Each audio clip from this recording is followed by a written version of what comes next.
Hi everyone, welcome to Ankit Vashishtha channel. आप सभी ने आंसर की अब तक देख लिया होगा जो कि आउट हो चुका है एनटी के वेबसाइट पर। अब बहुत बच्चों के डाउट्स आ रहे हैं कि आगे का प्रोसीजर क्या रहने वाला है, किससे कैसे उनको एडमिशन मिलेगा और फाइनली कब वो कंसिडर कर सकेंगे कि उनका एडमिशन कंफर्म हो चुका है।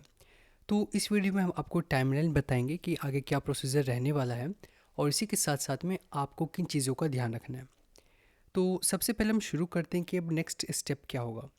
नेक्स्ट स्टेप होगा आपका फाइनल स्कोर कार्ड का रिलीज़ होना।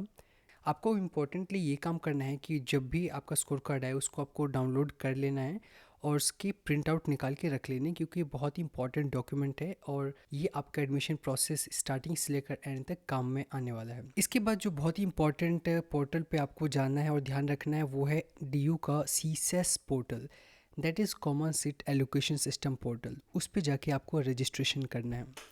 रजिस्ट्रेशन में आपके सभी डिटेल्स को मांगा जाएगा और उसमें जो बहुत ही इंपॉर्टेंट फैक्टर है वो है आपका प्रेफरेंसेस।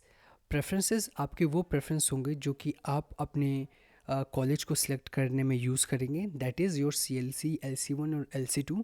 आप किसको किस ऑर्डर में प्रेफरेंस में रखते हैं ये भी बहुत इंपॉर्टेंट पार्ट प्ले करता है आपके उस पर्टिकुलर सेंटर में एडमिशन लेने के लिए। तो बहुत ही केयरफुली इस प्रेफरेंसेस को आपने फिल करना है।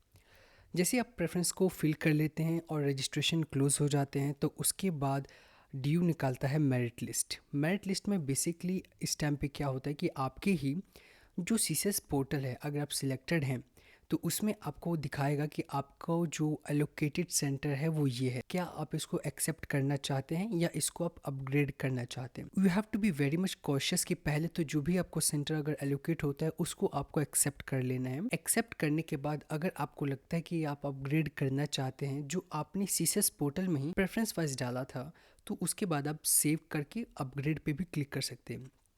इससे ये बेनिफिट होगा कि प्रोविजनली वो सीट तो आपका सिक्योर रहेगा, बट इन केस अगर आपके प्रेफरेंस में अपग्रेड वाले सेंटर में कोई भी एक सीट खाली होती है तो उसमें आपको प्रेफरेंस दिया जाएगा जो कि नेक्स्ट मेरिट लिस्ट में होगा।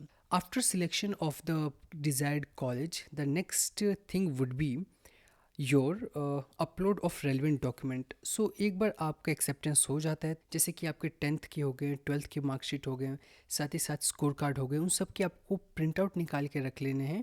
और इसी के साथ साथ आपको ध्यान देना है कि बहुत ही इंपॉर्टेंट, अगर आप किसी रिजर्व कैटेगरी से आते हैं तो आपके जो रिजर्व कैटेगरी के डॉक्यूमेंट हैं वो इसी फाइनेंशियल ईयर के होने चाहिए।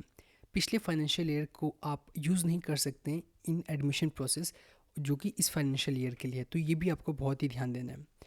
एक बार आपके सारे डॉक्यूमेंट्स अपलोड हो जाते हैं और कॉलेज से वेरीफाई हो जाते हैं तो आपका प्रोविजनली एडमिशन हो जाता है लॉ फैकल्टी में और लॉ सेंटर में जो भी आपके डिज़ायर्ड होते हैं। ऑफलाइन वेरिफिकेशन होता है जनरली जैसे ही आपकी क्लासेस स्टार्ट हो जाती हैं, उसके बाद से ऑफलाइन डॉक्यूमेंट्स को वेरीफाई करने का काम चालू हो जाता है। आपको ध्यान देना है कि ऑफलाइन के टाइम पे प्रेजेंट करने के साथ में आपके पास वो सभी रेलिवेंट डॉक्यूमेंट होने चाहिए जो कि आपने अपलोड किए होंगे।